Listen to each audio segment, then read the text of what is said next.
The culture in our home was receptive to the idea. I mean, a lot of Catholic kids play Mass, and so they did that growing up. But I don't think it really solidified for him until later high school.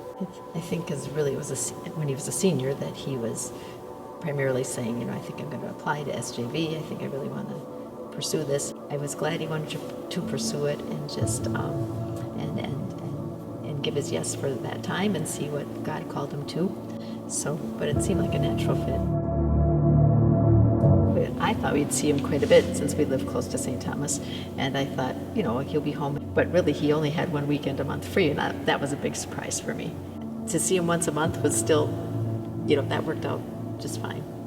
It was fun to see him maturing and just coming home more willing to just step in and see what others' needs are. And we had concerns St. Thomas is expensive. How's that all going to work? And we had, and for him to live on campus, So we had questions about those things, but they all worked out really well. If your son discerns out, then now he has this philosophy major. What's he going to do with it? Just trusting the Lord that whatever he calls him to, he will help see him through. I haven't met an ex-seminarian who is not thriving.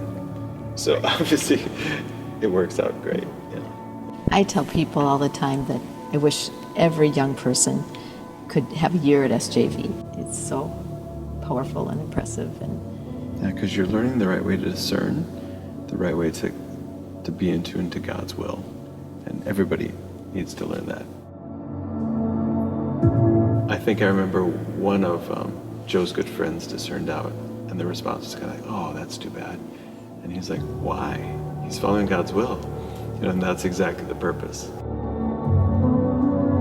Joe says yes to a lot of things and loves a lot of things. So for me, there was a little bit of a hope he doesn't overextend himself. You're going to have to say no to all these things that he loves. Oh, sure. There were a lot of opportunities. And then all the sports. It's not like he missed out on all those things. So, yeah.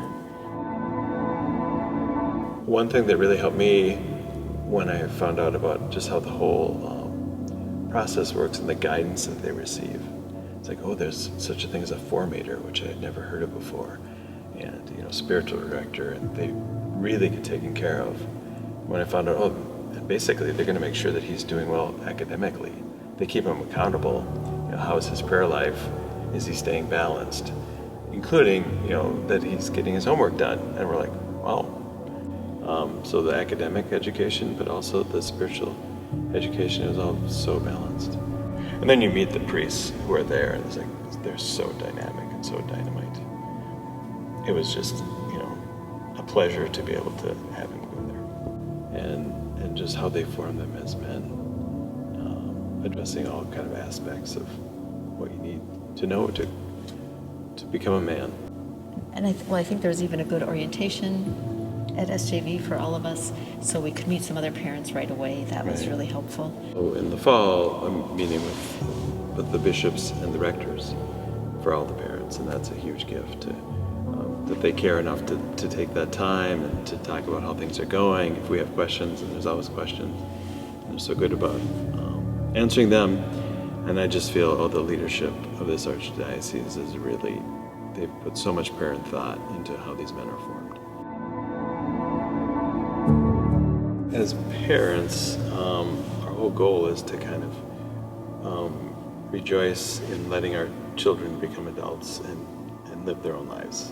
All those pieces that are in place for them to make them successful and grow spiritually, it's all gift.